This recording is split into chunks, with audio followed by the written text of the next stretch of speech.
তো বাঁকুড়াতে এই রথটা কে কে দেখেছো অবশ্যই কমেন্ট করবে, যারা বাঁকুড়াতে থাকো বন্ধুরা। তো আমরাও গেছিলাম দেখতে। তো দেখতে পাচ্ছ কত মানে লোকের জনতার মাঝখানে আমি ভিডিও করেছি। আর তোমাদেরকে দেখার জন্য যারা যারা বৃষ্টিতে যেতে পারছো না তারা তারা দেখে নাও। এটা হচ্ছে একটা ডিজে সেট আপ, মানে ডিজে ওখানে বক্স, মানে ঠাকুরের গান বাজবে, কোনো এমনি ছ্যাবলামো গান বাজে না এ রথে, ঠিক আছে। আর অবশ্যই কমেন্ট করে বলবে যে কে কে এখানে আছো দাঁড়িয়ে, কে কে রথ দেখলে। আমরা তো পুরো সামনের দিকে দেখলাম, কিন্তু ভিডিও করতে করতে চকলেট ছুটছিল, কত শাড়ি ছুটছিল, কে কে পেয়েছো অবশ্যই বলবে কমেন্টে। তো যারা যারা বাঁকুড়াদের থেকে দেখছো তারা অবশ্যই যাবে দেখতে। এই রথটা মানে কোনো ছ্যাবলামো হয় না।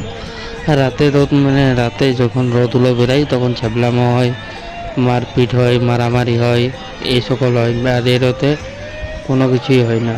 এ রথে মানে সোজা সাপটা রথ যায়, আবার মানে চলে আসে।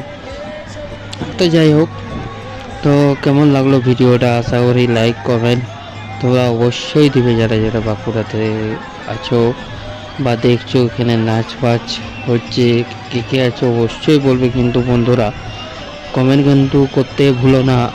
আর হ্যাঁ, এখানে দেখো জুম, মানে আমি জুম আউট করছি তোমাদেরকে জগন্নাথ দেবকে দেখার জন্যে। আর আমি দিয়ে দেবো ছবি, মানে ছবি যারা, মানে ছবি খুঁজলে আমি দিয়ে দেবো, মানে কাছের থেকে তুলেছি অনেক কষ্টে। আর এটা খুবই ভাগ্যবান। আর আর একটা ভগবান আমার মানে হাত থেকে চলে গেছিলো রথের দড়িতে, তখন টানতে পারলাম না এত ভিড়ে, তাও টেনেছি। দেখতেই পাচ্ছ কত ভিড়, কত চকলেট আর মানে ছুটছে। এটা ইস্কনের রথ, তো খুবই ভালো রথ, খুবই সব রথই ভালো, কোনোটাই খারাপ না, বুঝেছো। আর এখানে কারা কারা আছে অবশ্যই বলবে বন্ধুরা, কমেন্ট করতে একদম ভুলো না। লাইক শেয়ার সাবস্ক্রাইব ইউটিউবে